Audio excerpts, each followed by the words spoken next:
Morning. Welcome to the next session. Don't do it like Joe, all about family, friends, football, and Forex. Today, welcome with me, Mrs. Yasmine Motarjemi. Hi, Yasmine. How are you doing? Where are you? Fine. Thank you very much for your invitation. I'm living in Nyon, Switzerland. All right. So have you got any sleep, or did you follow the whole night the US election? No, I slept because I'm Okay, I think you have better things to do. So I thank you so much to join us for this interview. I have in the meantime seen that you are a fabulous speaker. I have, yes. Where have you seen that? Yes, I saw some awards you have received. Then I have also seen that recent song what was made about you. I love that song. It's in French, but as I speak reasonable French. So there's subtitles in English for those who would like to follow it. Okay. It's really fantastic. Tomorrow you told me you have something in Zurich. It's I checked it. It's in the theater Neumarkt that they make a movie about your life. The theater. It's a theater. It's a play. Oh, it's a play. Yeah, wonderful. Good luck with that. I really love your story. Now, maybe some who watch this, they don't know your story. Would you like to tell us your story from the point where you thought it's of interest? Would you like to tell? I know you have been with the WHO, public sector, and then you switched to Nestlé, to the private sector. Yes. Why did you switch, and where do you think it is important to know where your story started? Well, it was in 1998 when I was in the position of acting director for food safety and for food aid program that Nestlé approached me. At that time, Nestlé knew me very well because we had for several years collaboration between WHO and an NGO where Nestlé was also a member. And so they knew me very well. They had followed my work for many years. And then they approached me in 1998 and they insisted. At first, I didn't want to join Nestlé because I really loved my work in public health. I felt really like a fish in the water. But then there were some factors which made me change my mind. Usually you take such a decision, which is a very huge decision to go from one sector to another, particularly that Nestlé didn't have a good reputation in WHO. Usually there are many factors. There are some pull factors and some push factor. The pull factor was that, well, Nestlé director of quality was insisting and saying to me that we really need you here. And he proposed me the job of corporate food safety manager. I felt the position of corporate food safety manager in the biggest company in the world, it should be a very interesting job, a challenging job. And it gives me an opportunity to see how all those laws and regulations that we were developing in regulatory sector could really be applied in the real world. So this, they say curiosity killed the cat. That's what happened to me. So it was my curiosity which brought position, because from a financial point of view, it was not much different. In WHO, I had a diplomatic status. I had a good salary with the diplomatic advantages. So there were also some structural changes in WHO. And I realized that in WHO, I had been working in that position for 10 years. Since I was not a medical doctor, I had a PhD, but not a medical doctor, I didn't have much opportunity to change, to move within WHO, to get new inspirations. And I felt that perhaps this is an opportunity. So that's how I I accepted the position, and I Okay. went to. It was in the year 2000. After 2 years, yeah, of insistence. All right. So in year 2000, you joined Nestlé already. Yes. And then what happened next? When did then this escalate? Like, what did you discover and what happened next? So when I joined, I had to first discover the company. I visited different factories, markets, research centers. I looked at their operations, their documents, and on paper, I saw a company which looked good. They had good policies. Things looked good on paper, but in reality, I saw a lot of gaps, a lot of shortcomings in implementation. Sometimes people didn't have the proper expertise. Sometimes they just had too much to do and they couldn't do their work. Sometimes the procedures were missing. Sometimes the work was done in a sloppy manner. So I established a program on 4 axes to strengthen food safety within Nestlé. One was just overall to improve their food safety management system, the comprehension, training, and guidelines which were missing, and so on. A second axis of action was to develop programs for specific risk and issues which have been neglected or emerging at that time. Because I have to also say, when I joined Nestlé, food safety, it was a time increasing in importance, and there were a lot of new regulatory developments, new expectations. So there was a lot of shortcomings in Nestlé. So I developed a specific program for neglected or emerging danger. And then the third line of work was to give input when there were incidents, to try to differentiate between incidents which had a safety implication or not safety implication, and to assist in management of crisis. And the fourth was to work with external world, with international organizations, university, and other countries, to see what are the regulatory and scientific developments to bring in line our internal system with outside world development. But they were also giving input into research and helping with the communication within the company and all kinds of things. It was a huge work. I worked day and night, and I was very, very appreciated, extremely appreciated. My performance were consistently evaluated as above expectations, or sometimes far above expectations, always. Okay. So that was my honeymoon period, which lasted about 5 years. During this period, I also met some people who were negligent. I would say, I would call it a sort of a corruption. You could call it technical corruption.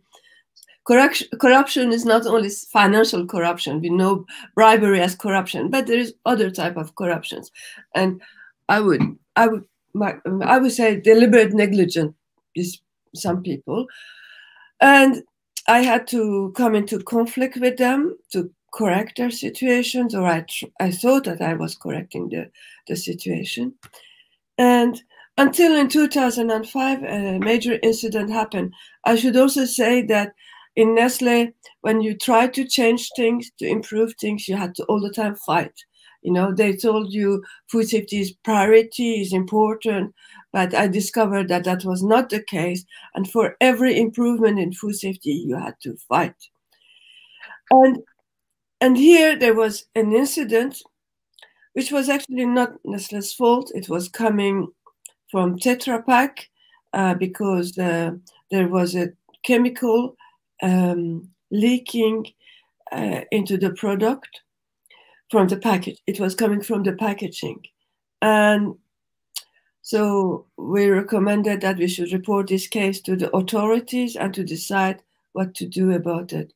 The EU authorities made a mistake because they accepted the evaluation of Nestlé without asking their independent evaluation. And based on this, they allowed Nestlé products which were contaminated with this chemical agent coming from the ink on the market.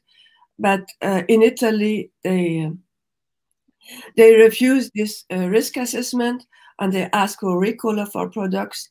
So my director at that time had to recall products from all over Europe.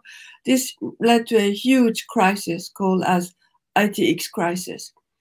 As a result of this crisis, the CEO was not happy that my director had recalled products, and he dismissed my director of quality, why he had recalled products, and he appointed a man with whom I had previously conflicts over food safety, and I considered him to be negligent in many cases, among others, in the case where baby biscuits were causing choking of infants, and he was leaving the product on the market for several years. Okay. And neglecting. So he was appointed as my boss. And at the same time, CEO, who at that time was Mr. Brabeck, Peter Brabeck, made the policy to link bonuses to product withdrawal. Okay. With this policy, of course, anyone who would recommend that product should be recalled because there is a contamination, or we should report failure to authorities so they can decide what we should do. And sometimes this led to recall of products. Well, of course, that kind of person was not desired in the company. Yeah. In addition, that I had confronted him on the case of baby biscuits case. So he started to retaliate against me for previous case, but also in anticipation that I will be possibly asking recall of products or reporting products to authorities or so on. So he started his harassment. Now, in addition to my harassment, he was not allowing me to do my work. He was blocking my instructions. He was defaming me in public with my colleagues, discrediting me, denigrating my work. And he also was doing wrong things. And among wrong things, he was recommending, for instance, our operations that they don't need to test the raw material for chemical agents. Okay. And he was saying that we should rely on suppliers, where many times where suppliers were not reliable, and we had many incidents because the raw material was contaminated. Okay. I'm sorry. One moment. Yeah.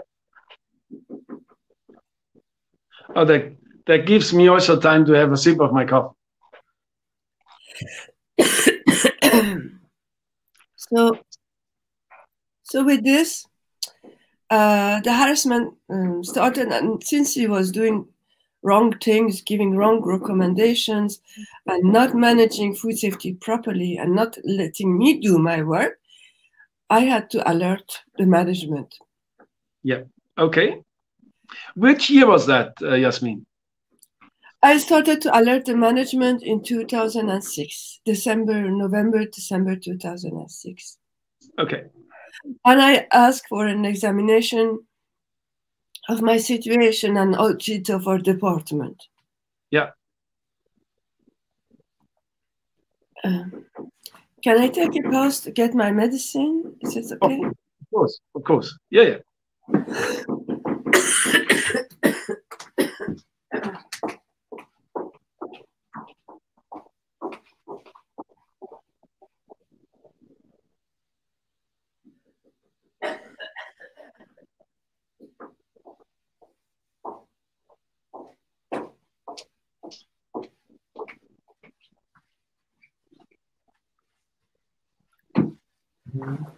Now it's better. Feeling better. Very good. Yes. Better. Thank you. So it was in 2006, November 2006, I report to my second level supervisor, Mr. Werner Bauer, and I asked for an audit of our department. And he accepted that. He asked the Human Resource Department to organize this, but HR calls me and asks to withdraw my request. Okay. And he says that in Nestlé, the boss is always right, and you better remain quiet. Okay. I accept to withdraw my request, provided that they clarify my role in the new structure, new department, because it was not clear what were my responsibilities anymore. Yeah. So 3 months passes and nothing happens. So I started to alert again that wrongdoings are continuing in this department. Yeah. I cannot work and managed, and he's blocking me. And I waited a few months, and every day I was preparing myself how I should report the issue. In the meantime, I had actually a new second level supervisor, new director of operation. His name was Mr. Jose Lopez. And he didn't call me, and in meetings I realized that he's giving his support to my boss, and he never tried to find out what were my issues. Okay. I should also say that Werner Bauer, the first level supervisor, Werner Bauer, who was my the first director to whom I reported the wrongdoings, he said in the court that he knew my problems, but he did nothing. He admitted this. So Jose Lopez also didn't do anything. Yeah. And time passed and wrongdoings were continuing. In the meantime, incidents were happening all the time. And the more incidents were happening, the more I became a problem for the management, because I was the witness of their negligence. Yes. So that sounds really, you went through a lot of basically psychological torture, and I mean, very uncomfortable to go every day to work. Now, two questions. One, Yasmine, why did you not say, okay, I'm leaving, I resign? Why did you stay on? And what was then next? How did it continue? Yeah. Actually, it was exactly at the time when I realized that Mr. Jose Lopez is not paying attention to my alert, that I told myself, what should I do? Should I leave or should I stay? Now, there were a few reasons for which I decided to stay. One of the reasons was that the management was making a policy that if there is a problem, you should report, and we will examine your complaint.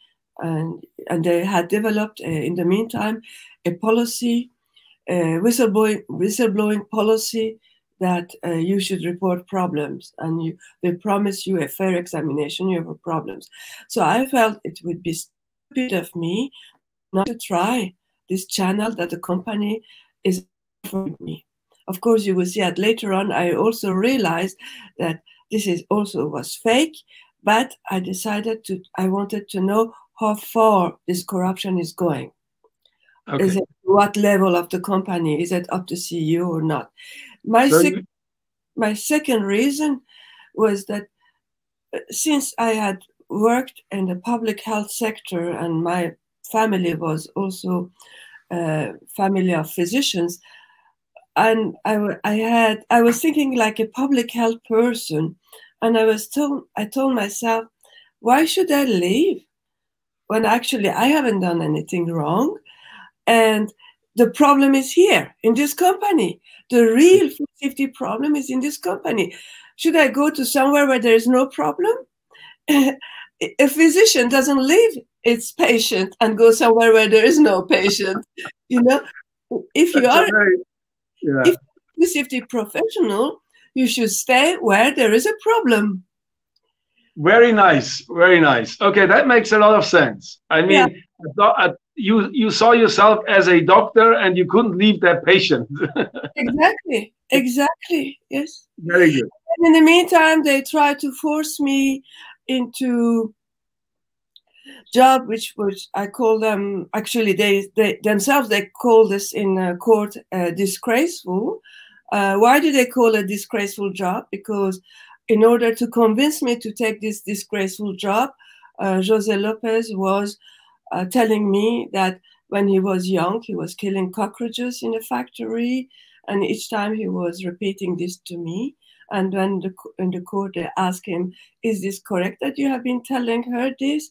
He said, "Oh yes, I have told her this because I wanted to make her accept a disgraceful job." So what I want to tell you that they tried to push me into a disgraceful job, which I didn't in the beginning. I said, no, I don't accept. Later on, I said, fine. And this was again to challenge them to see how far their corruption is going. Fine, I accept your disgraceful job, provided that you make an audit of food safety in our department. Okay. You correct the situation, because I cannot stay in a company, even if you are paying me very well.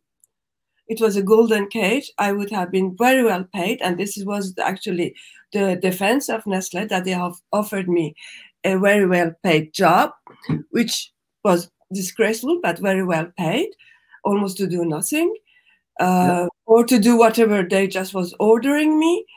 And I said, I cannot accept until you're having this kind of wrongdoings in this company. Okay. So they didn't. And they didn't. So anyway, after Jose Lopez, I went to Director of Human Resources, the Director of Compliance, the Director of Corporate Governance, and then finally to the CEO.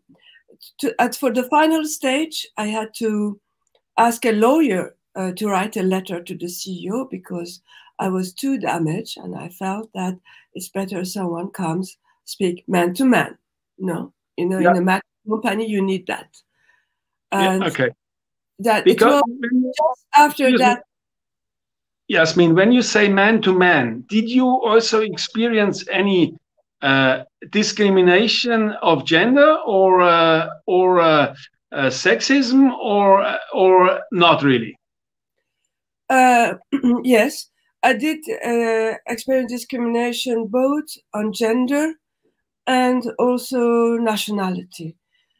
On gender, I can say that once, when the deputy director was retired and a new deputy director was going to be appointed, the director of that time called me in his office and say, look, we are going to appoint Rudy Walter as new deputy, but I want you to teach him to be like you. You know? Okay. I was his right hand as the corporate food safety manager to appoint someone who was below me in terms of rank. And then they asked me to teach him to be like me. And then another time, the director, the advisor for human resources told me, you know, lady, you know what's your problem? I said, no. And then he said, the problem is that you are a woman and short in height. Wow. So I said, what do you want me to do with my gender and my height? I cannot help it. He said, well, you should learn to be much more aggressive in your behavior. To which I answered, in order to cut ahead, I don't need to be aggressive. Okay. All right. So that sounds already very very bad vibe at the working place. But what exactly then led to the termination, and what was that moment where then you separated from the company? Well, I was insisting since several years to have an audit for food safety, and also an investigation into my harassment. And the company refused to audit for food safety, which I found totally unacceptable. But then after 3 years and a half, they made an investigation into my harassment. But I soon discovered that this investigation was fake. The investigator, I realized that just before the investigation, they had made an organizational chart, an organigram, where my name was not on the organigram. And I realized that possibly they have already decided to dismiss me without even having examined my complaint. Okay. And afterwards, they went on with this investigation without knowing my allegations, without questioning my witnesses, without examining my documents and proof. And finally, 4 people who had never met me and who had no idea what are the allegations signed a report that there is no harassment. It was in the midst of this investigation, which I realized this was a fake investigation, that I consulted a lawyer, and this lawyer wrote a letter to the CEO asking for a meeting so that they could discuss man-to-man. Okay. CEO did not answer me and just fired me on the spot. Now, I should say that this was totally against the policy, the whistleblowing policy of the company, which is available on internet, where it says that if you have a problem, you can also report to the CEO. So I wanted to report to the CEO, and they had just refused that. Yeah. Okay. I see the situation gets now clearer. So basically, it was an ongoing, let's say, dispute over 3 years where you discovered wrongdoing in the company. 4 years, you wanted to change it based on the corporate policy internally. You went to HR, you went to the management, you went even to the CEO. But instead of taking your concerns serious, they basically terminated your contract. Is that correct? Yes. Just I would like to add 2 points. It was 10 years work, because before those 4 years, as part of my work, I was also challenging the company for their wrongdoings. It was all the time a fight, except that at that time I was not harassed, and at least they were allowing me to speak up, and they appreciated for speaking up. I was getting bonuses for speaking up, but then what I call internal whistleblowing was 4 years. Yeah. During which I was increasingly harassed, and this harassment was not my boss. Actually, it was there was my boss who was retaliating against me from previous cases, and he was harassing me in anticipation so that I don't ask for product recall or thing like this, so that he loses his bonuses and so on. But the harassment was also coming for upper level, and proof is that the court, which we will discuss later on, recognized that the investigation that they did and the job that they offered me were both harassment, and they were not corrective actions. It sounded already to me like you explained it. Yeah, I felt also, because when you have been in a leading position, responsible, and always gotten the exceed expectations or pass for the expectations, so that was then probably a bit done on to make you feel unhappy.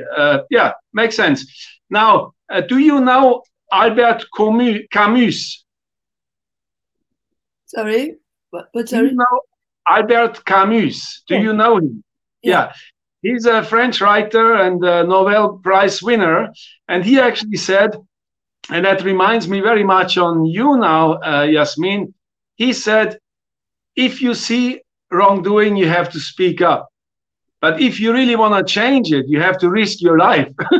and that's what, and that's what you actually did. Yeah.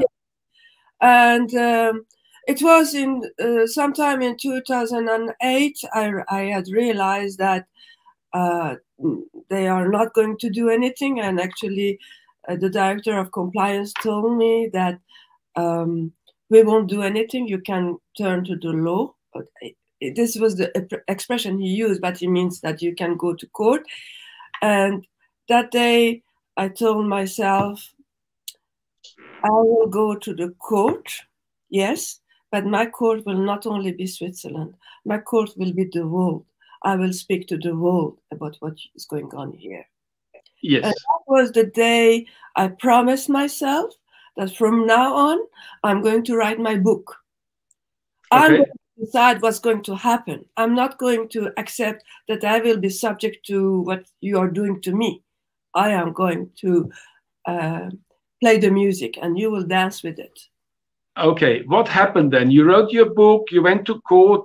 It was a long battle. I mean, you eventually won this year in spring, which was a real big victory for you. And I also know you have been nominated for the Prix de Courage because of your real strong efforts to change things. Like what happened this 8 years of battle, legal battles? What was your biggest disappointment also in that long battle? The battle was actually from 2010. It started in 2010 from the year I was fired. And in the beginning, I was thinking that I had the support of my legal insurance, litigation insurance, but they dropped me.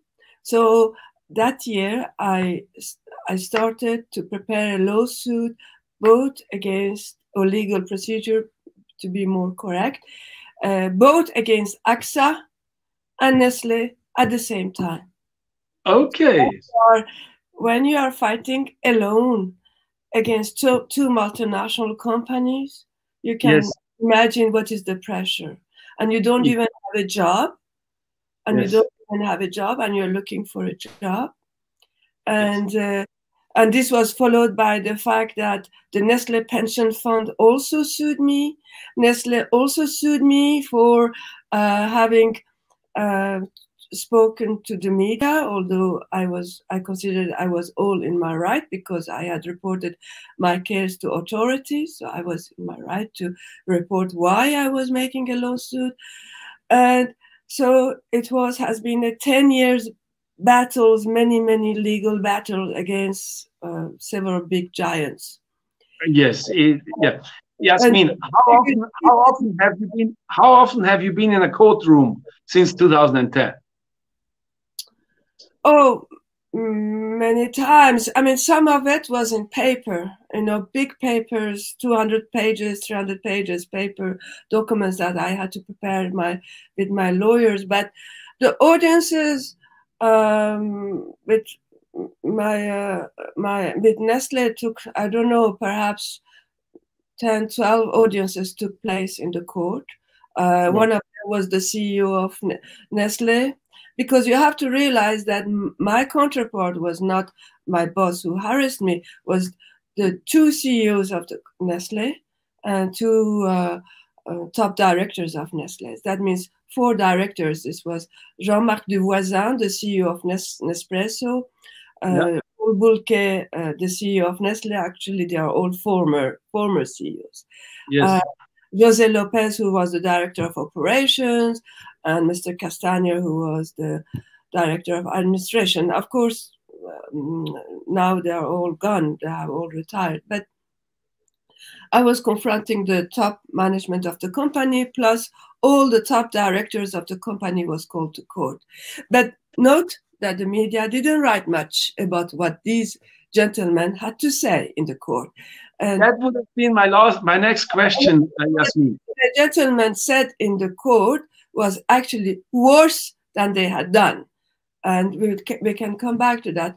But You asked what was your previous question? You asked me, what did you ask? The biggest disappointment during that 8 years. My biggest shock was to see that I was totally dropped by the food sector.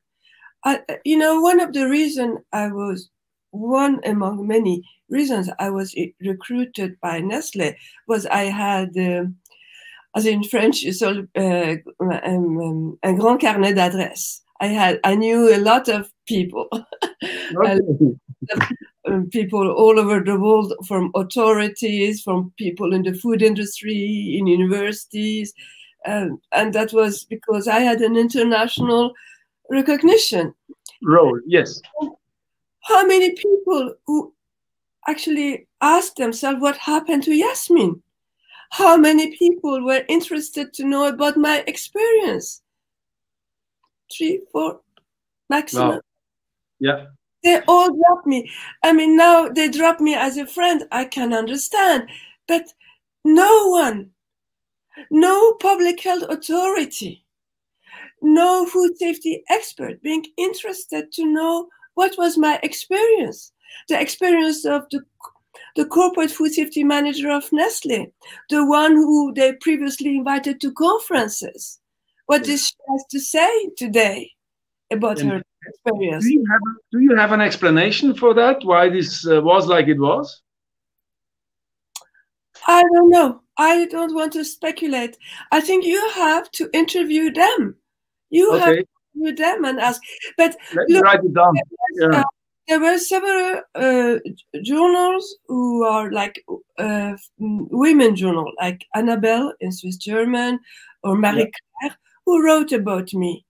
But no food journal has ever written about this story. That's a very interesting topic. And I see what I can pick up on this because it's a very interesting. Okay. And that's a humanitarian organization. I mean, there are many organizations who say we support whistleblowers, like Transparency International. Yes. Or there is Amnesty International who says we support human rights. And then they sometimes support Snowden. I mean, some of them, they do support Snowden. No one supported me. No one even wanted to know what was my experience. You know, under the leadership of Mr. Dick Marty, there is some 114 NGO who are launching this initiative called Multinational Responsible, or in English it's called Responsible Businesses or something like that. Yeah. None of these NGOs have been interested in reporting or learning from my experience. No. That's a bit surprising because I was not aware of that. I thought they are very supportive, but that's good to know. Now, question, Yasmine, like in this year, in February or March, you won that big battle, the legal battle. So what exactly did you win? Did you win the unfair dismissal or the harassment or even the mobbing, or what exactly did you win? No, it was not about dismissal because I didn't complain about my dismissal. I had, in a sort, asked for my dismissal. I had told them that if you don't audit for food safety, you can fire me. So. Okay. So I didn't complain about being fired, but the court was about harassment in the context of food safety management. Okay, so which court? I won that there has been harassment and that the top management of Nestlé has been party to that. So this is, and that corrective actions like auditing for food safety has not taken place. Okay, so what was the sentence exactly? What was the punishment for the employer, Nestlé? Nothing. Nothing. The punishment for Nestlé, nothing. The request for my damages and losses, this is still pending. And I still have to fight I still have to fight to get refund for some part of my damages, and I won't get paid for my full damages. But not even that, even for that, I fight. Okay. So, Yasmine, now 2 last questions. One is, in Switzerland, we have probably dozens of disputes at works every day. In Europe, thousands, and worldwide, 10,000. What made your case so unique that you almost risk your life to get Nestlé to court and to win the battle?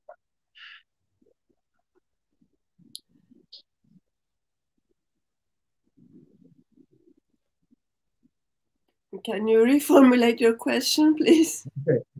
I mean, we have every day let's say in Switzerland, we are 8 million people.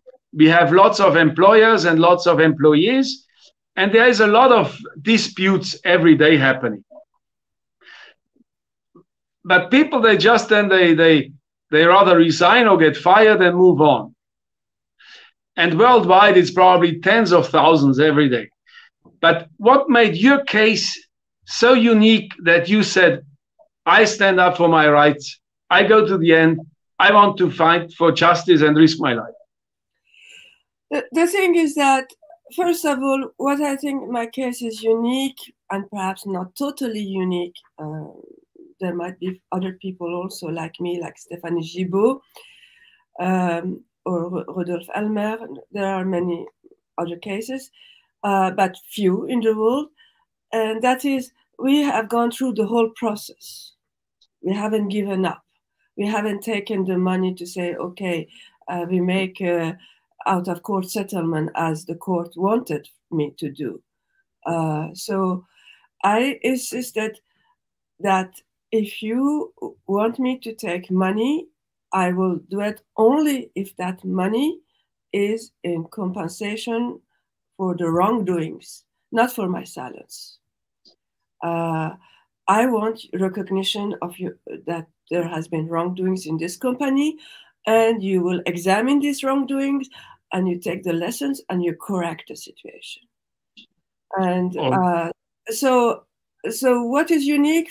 I mean, what I think is unique is that I have gone through the whole process. That means trying to correct the company for its mismanagement in food safety, as it was my job, whistleblowing internally, going to the court, fighting a company, multinational company or several companies in the court, reporting to the media. Some whistleblowers don't do that either.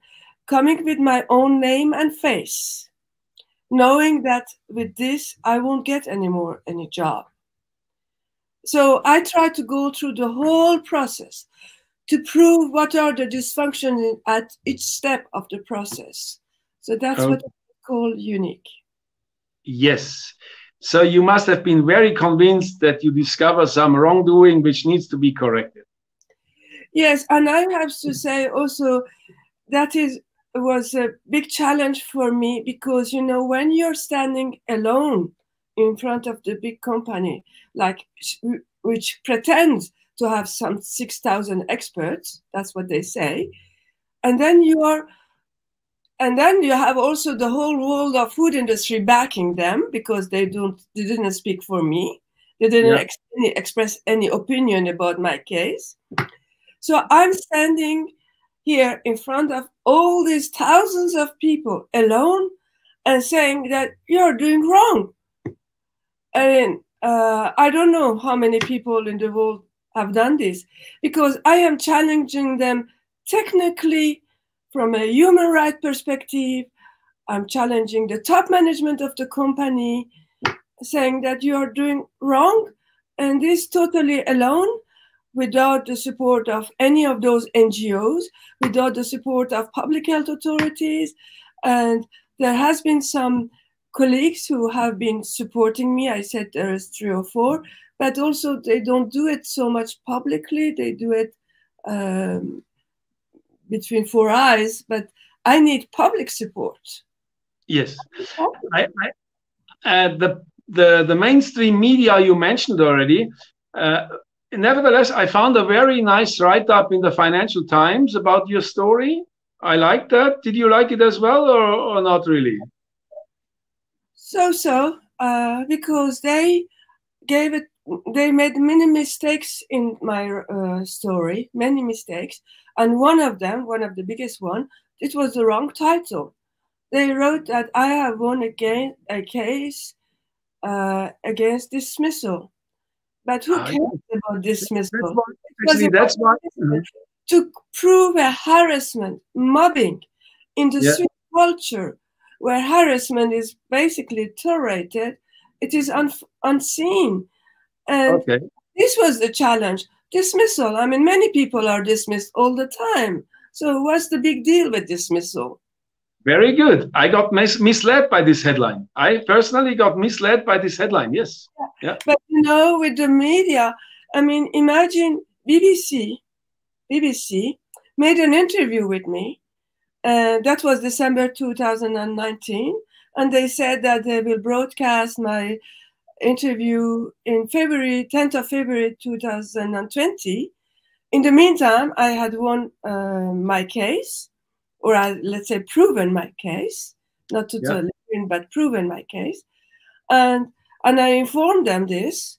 And after that, they told me that they will not broadcast my recording because their lawyers do not authorize them. No. Yes. No. Yes. Oh, wow. So please go and interview media.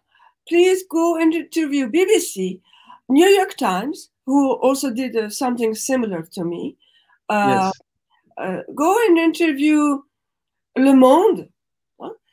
You know, it's interesting. With Le Monde, it's very interesting. They recently wrote an article about former President Giscard d'Estaing. Yeah. Accusing him that he had some sexual wrongdoings with a journalist. Yeah. Now, Mr. Giscard d'Estaing has a certain age, you know. And he is a retired man. So what's I have to connect to the battery.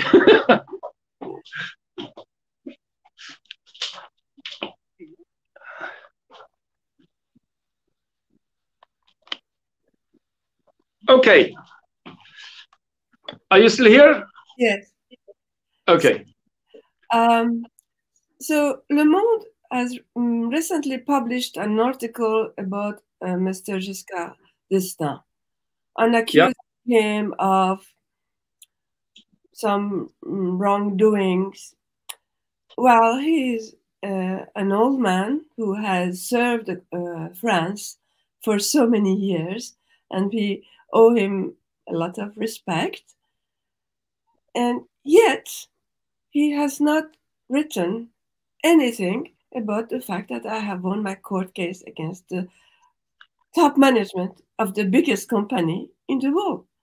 It's incredible. I mean, it's very sad at the same time. I had now many guest speakers in my show, and I have heard similar things, that the media is in the meantime very economic orientated. Like, you do not want to lose advertisers, you do not want to lose lobbyists and all. It's unfortunate, because the original idea of journalism is actually to find the truth and publish the truth, right?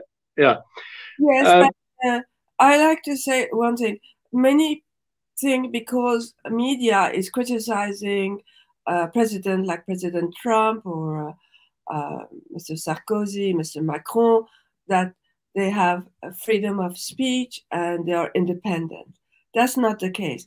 They have perhaps freedom of speech, but freedom of speech means that you are free to report or not to report. The thing is that freedom of speech is different than being impartial. It's different to be independent. They have freedom of speech, but they are not impartial and independent. They belong to the same economic world. And it's not only an issue of publicity and money and so on. It's an issue at the top level. They are all in a big club. These people are in the same club, and this is the economic club, and they are covering each other.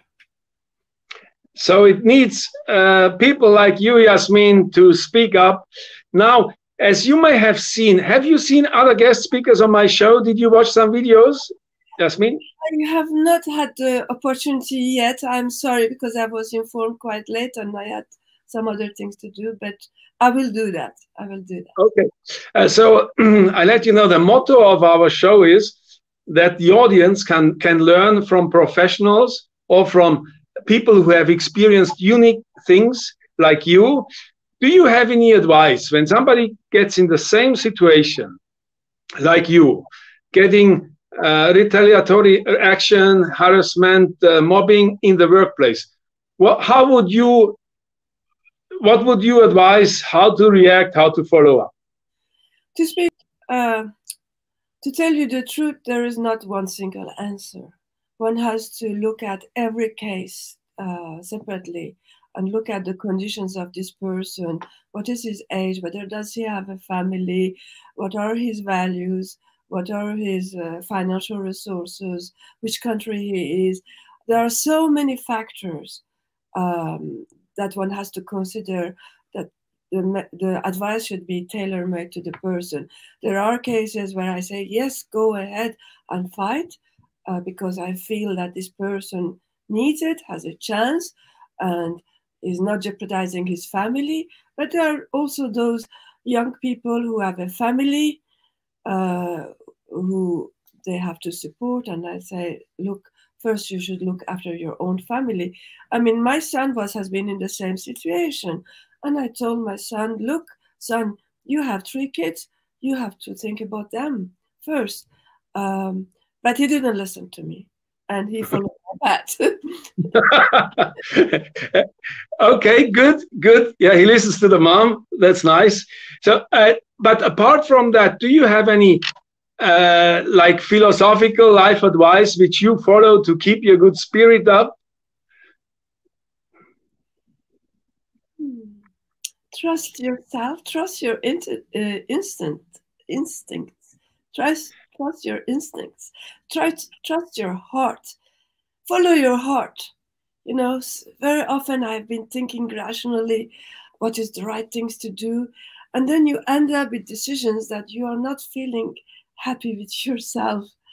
And I think you should listen to your heart. Okay, I think that's a good advice. Listen to your heart.